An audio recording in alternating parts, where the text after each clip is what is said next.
بسم الله الرحمن الرحيم نحمد ونصلي على رسول الكريم السلام عليكم ورحمة الله وبركاته. Alhamdulillah, praise Allah subhanahu wa ta'ala, ask him peace and blessings on his beloved and our beloved Sayyidina Muhammad sallallahu alayhi wa sallam. It's been about 2 months for this series as well.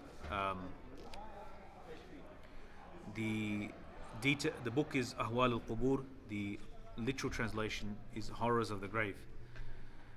Horrors in the sense of it's a shocking thing that's coming, and human being is going to be shocked by it. For some people, it will be amazing. The mu'mineen, they will be enjoying themselves, as we read, and those who are other, the kuffar, munafiqeen, whoever they are may be, then what's coming is very severe. Allah protect us. We were in the chapter of, actually the chapter that we're in is that who among those from the shuhada, the beginning of the chapter started thus that who amongst the shuhada will be prevented from going to Jannah directly.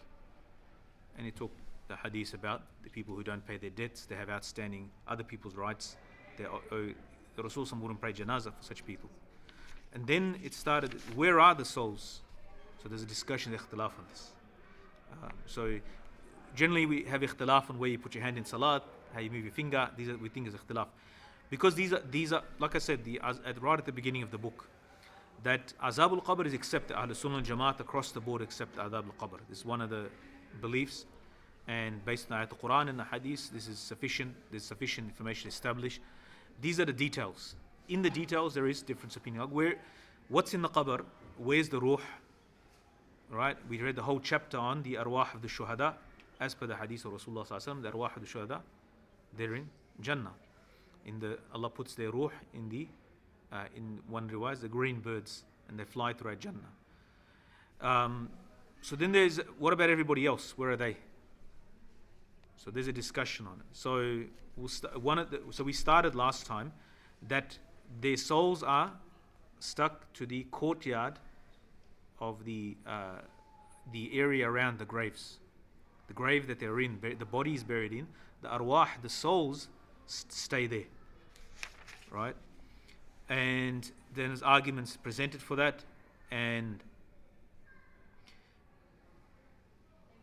the last hadith that we read was this one, that Al-Bara bin Azib radiallahu anhu narrated the Nabi sallallahu alayhi wasallam said that indeed the mu'min, when the grave is open for him, in the grave there is a door of Jannah open for him. Right? And we said to him, this is your place. So he's in the grave, in Barzakh. Right? There's a correlation between Barzakh, that world that is between this world and the hereafter. Right? There's a realm, a world that they're in. And he'll be told, وَقِيلَهُ هَذَا مَنْزِلُكَ, this is your manzil, this is your station, this is the place in where you're going to end up in Jannah. So as soon as he hears that, oh Allah, establish the hour, so I can return to my hatta arja ila ahli wa mali, I can return to my family and my wealth. Of course, the wealth of akhirah is what is given in terms of, but people want to return back home. So when he sees it, he'll ask Allah to make the qiyamah come quickly, because he knows he's going to Jannah. And the grave is on the way, the qabr is on the way. So like you want to get to the final destination, so Ya Allah, make the qiyamah come quickly, so I can go. So what does it tell you? Why is the hadith mentioned here in this section? That the person is in the grave, and the soul is experiencing these things in the grave. He's not anywhere else. Then the next paragraph, so that's where we're up to last time.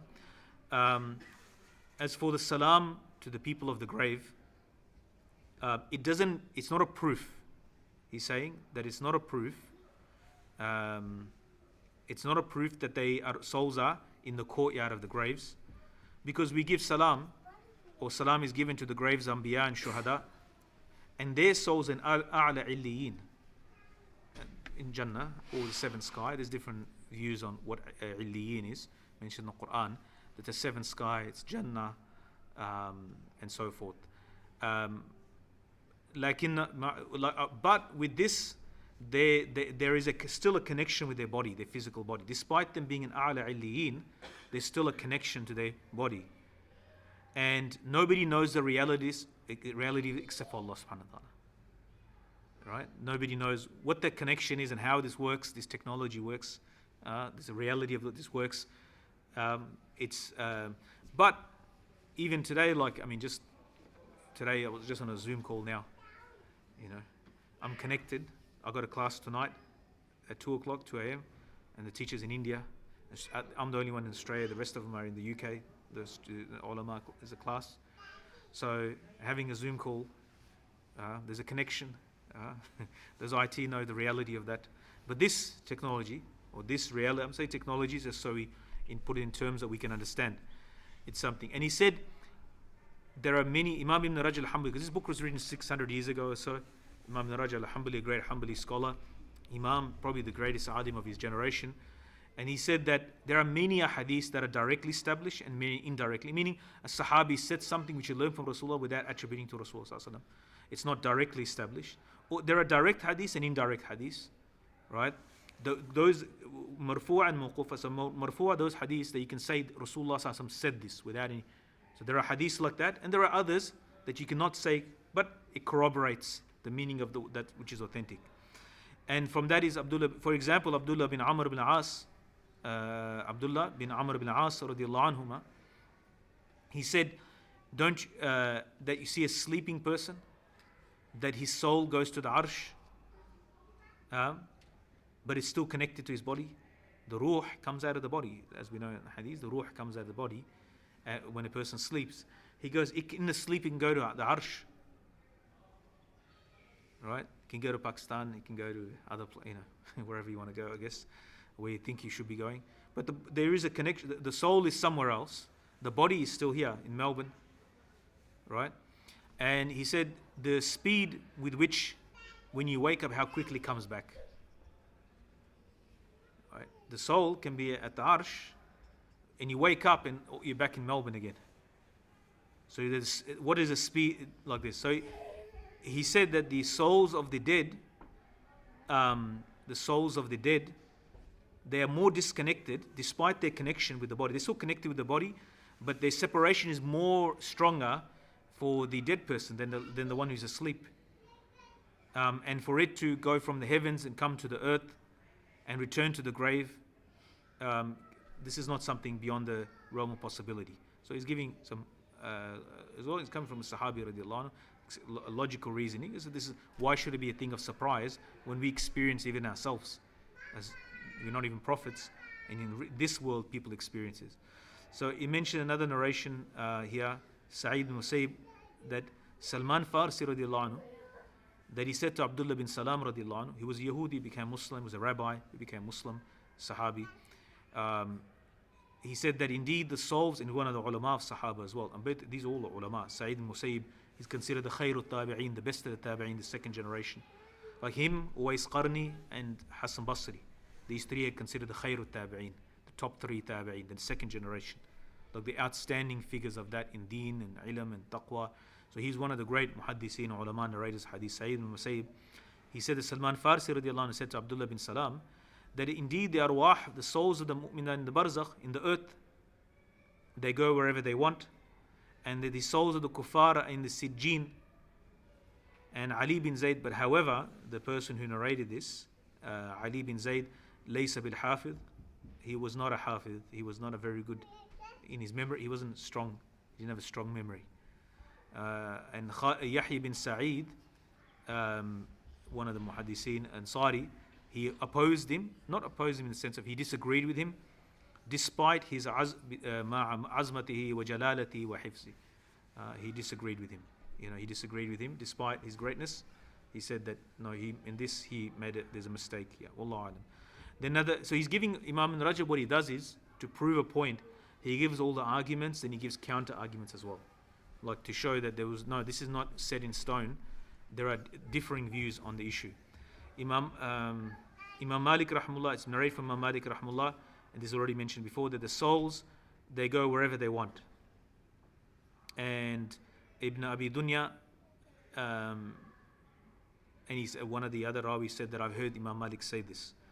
So at the bottom in the footnotes, the one who published this, and proofread it and so forth. He put a note for Imam Suyud, Ibn Qayyim Rahimahullah actually, that as for the ones who say the arwah of the mu'mineen are in the Barzakh and they go wherever they want, this is narrated from Salman Farsi. This Barzakh is a barrier between two things. And he said that I think that what he meant by, so Ibn Jawzi wrote a book called Kitab al-Ruh. The Kitab, it's about the soul only, about what is the Ruh, what is nafs, what is the Ruh, what is nafs. It's, mashallah, it's a good sized book. At the end of it, I mentioned this before as well, at the end of it you don't have any questions left, because he raises so many more questions and answers them as well, and counter argument. It's such an elaborate work, mashallah. I don't even know what I am. Like this, by the end of it, like he talks about the nafs and the ruh in so much detail. The rule, of course, in the Quran is when they ask you about the ruh, tell them it's the amr of Allah. Make it simple. It's the amr of Allah, or of Allah. But you know, the ulama, they looked at all the hadith, ayat, they try to reconcile, explain it. MashaAllah. You know, the research scholars, their heart and mind. You know, I mentioned the other day, I think, Allama Laknawi, one of our teachers was mentioning. Great alim in the late 19th century, about 140 so years ago. He, Rahimahullah, he died at the age of 39. He wrote more than 100 books. Right? He wrote one book about the Taraweeh being 20 rakats. Right? And he gives, in that book, he gives, one of our teachers were explaining that he gives 21 proofs that 21 definitions what sunnah means, and he gives counter arguments for it. What is actually the definition of sunnah? Like I was reading some book that there was like 19 definitions of like knowledge. Our teacher, when he was teaching, has made his list definition what knowledge is, and the best our teacher said the best one he liked was Imam Malik's. It is a nur that Allah puts in the heart by which you know what is right and wrong. There's one definition of what is knowledge. So there's 21 definitions what sunnah is. I don't know what the definition is. And he gives counter arguments like which one is the more correct one, and debates it. And he wrote this book. It's like an amazing book. And he goes, I wrote it between Isha and Fajr, one night. He wrote this book, this elaborate book, and arguments and counter arguments. And research scholars, like they poured their heart and mind into deen and to explain everything. They left no stone unturned. May Allah have filled their graves with nur. So Imam Ibn Qayyim Rahimahullah, I was showing one book there yesterday about Ibn Qayyim. He wrote a book, Zadul Ma'ad, right? The provisions for eternity. It's a seerah book, but it's not just a seerah book. It's not fiqh in it. It's an amazing book. It's like a masterpiece. Somebody asked me this book, what is it? And I said, it's a seerah book mainly, but Ibn Qayyim wrote that when he was traveling with no references, right? No books to look at, while he was traveling in those days, while he was sick. He said he came in the heart to write something about Rasulullah sallallahu alaihi wasallam. All right? And it's one of the masterpieces of seerah. And you need to study a lot of books. You need to have like a library in front of you to write something like that today. Because how many works that he depends on. SubhanAllah. So he says, Ibn Qayyim, he's the one who wrote Kitab al-Ruh, the one who wrote Zad al-Ma'ad. Mawlana Tariq Jamil, one of the ulama in Pakistan, senior ulama in Pakistan, he said, if I was left on an island or somewhere where I can only take one book other than the Book of Allah, he goes, it'll be Zad al-Ma'ad, that seerah book. It's such someone who's so well read hundreds, probably thousands of books. He said that's a book that I'll take me. But he wrote it when he was sick, traveling, and with no books with him to look at. Like there's a book that we teach in grammar. Was an alim. He wrote that in Kalapani, in the Andaman Islands. There was a British penal colony in the Bay of Bengal, near sort of Thailand, Burma. It's an island. The ulama and so forth were jailed by the English. They'll be taken. He wrote that book that he taught in madrasas throughout Pakistan and India and so forth now. He wrote, I'm writing this book. I'm experiencing the qudrat of Allah, like the signs of Allah and the qudrat of Allah. I'm writing this in the pattern of this book. There's like 4 or 5 books of grammar, Arabic grammar. Right? Because I'm writing on the pattern of these books, which he studied in madrasa. He doesn't have it in front of him. He's writing a new book, which became a syllabus book in madrasa. He goes, the warden has given me like paper and pen to write, and he goes, I'm writing this book. Somehow that book, and he wrote other books as well. Anyway, may Allah fill their graves with nur. So he says that what Salman Farsi intended was that Barzakh is a barrier between two things, and he said that it's a barrier between earth. That what he meant it by it in the earth, that they may go wherever in the earth, that barrier between the dunya and akhirah, they are free to go wherever they want in there, right?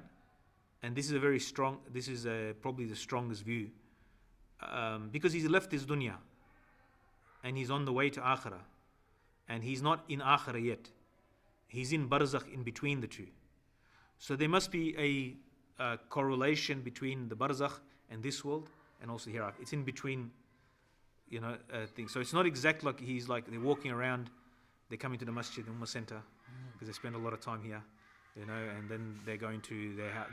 They're watching their wife getting remarried, whatever else is happening. They're not wandering around like ghosts. I think he wanted to clarify that point. No, there must be some correlation, but he's to remove this doubt that we should not be. And as for the kuffar, and they're enjoying the benefits and the enjoyment of what is offered to them in the grave, like as for the believers. And the kuffar, they're in a barzakh dayiq. It's a very constrained, tight, narrow, and in it is sadness, in it is azab, and from that they will be resurrected. And that is also a place between dunya and akhirah. Allah alam. The second group that is mentioned here is regarding that they gather in a place in the earth. Now there is a riwayat, and I won't go through them, but just briefly I mentioned there's a whole set of riwayat. Ulama have counted them. Some have counted them that these are not very authentic. Others have said otherwise. There's so many of them. There's like a 3 pages of them. But basically, that the souls of the so this riwayat says that the arwah of the mu'mineen are gathered in Jabia, and this is in Sham. In Sham, and if I remember correctly, it's along the coast of the Mediterranean in Sham. So Jerusalem, is inland. If you go out to the coast, like we went to some towns there, Faradis, when I went there, and Akka, these on the coast, along the coast. So isn't Beirut along the coast, Mediterranean coast? Yeah. So, so the mu'mineen, the souls of the mu'mineen are gathered there in Sham, and the souls of the kuffar, they gathered in Barhut, is a well in Hadramaut in Yemen. So like I said before, it's not like if you go to, there's a well there, you'll hear people screaming, or being punished inside that. But there's a correlation. So there's all these riwayat, but these riwayat are not very, they're not very strong. But it's worth. He mentions all of them, and to mention them. There is this view as well where these souls are all collected and gathered, actually collected in one place, the good and the bad. Wallahu alam. And there's so many narrations about that. The reason I mention narration, there's a certain level of legitimacy to that, but then there's counter arguments against these that say otherwise. And then inshallah we'll go through next week that a group of Sahaba radiallahu anhu, that they had the view that the souls are with Allah subhanahu wa ta'ala. They're not in the grave, they're with Allah subhanahu wa ta'ala. And we'll go through that next week, because I didn't prepare that. But the reality, the details, although these narrations are there, and I could read to you one or two of them. I'll read them inshallah. We have a little bit of time. So for example, like there's a group of ulama said that arwah kuffar and the bi'r, the well of Barhut in Yemen. From among the ulama is Qadi Abu Ya'la. Qadi Abu Ya'la in the Hanbali school, and just in general as well, was one of the greats, and very early scholar, like 4th century Hijri and so forth. So he was a judge, and so he was a very senior alim muhaddis from the Hanbali school. And he said like, وَمِنْهُمْ قَادِ أَبِي يَعْلَى أَبُو مِنْ أَصْحَابِنَا, because he himself is a Hanbali Imam, authority. So he said, قَابُ يَعْلَى مِنْ أَصْحَابِنَا, from our companions, from one of our guys. في كتاب المعتمد, in his book, the book is called Mu'tamad, that which is relied upon. But Ibn Rajab says that this contradicts Imam Ahmad himself. Imam Ahmad Hanbal, the founder of the school, his statement contradicts it. That the arwah of the kuffar are in the fire. Allah protect us. So you can see that there's an academic difference here. Obviously, in core things, in the essential things, there's no ikhtilaf. But these are like the fine sort of detail of it. And at the end, the conclusion will come, inshallah. We'll go through that next week. I thought we'd just restart. I might attend to this a little bit next week as well, inshallah, in the next recording. But for now, call it a night. I think, mashallah, there's a fundraiser today for a new masjid. Mashallah. They don't have a parking problem, inshallah. So by the looks of it, 22 acres, mashallah, Allah accept.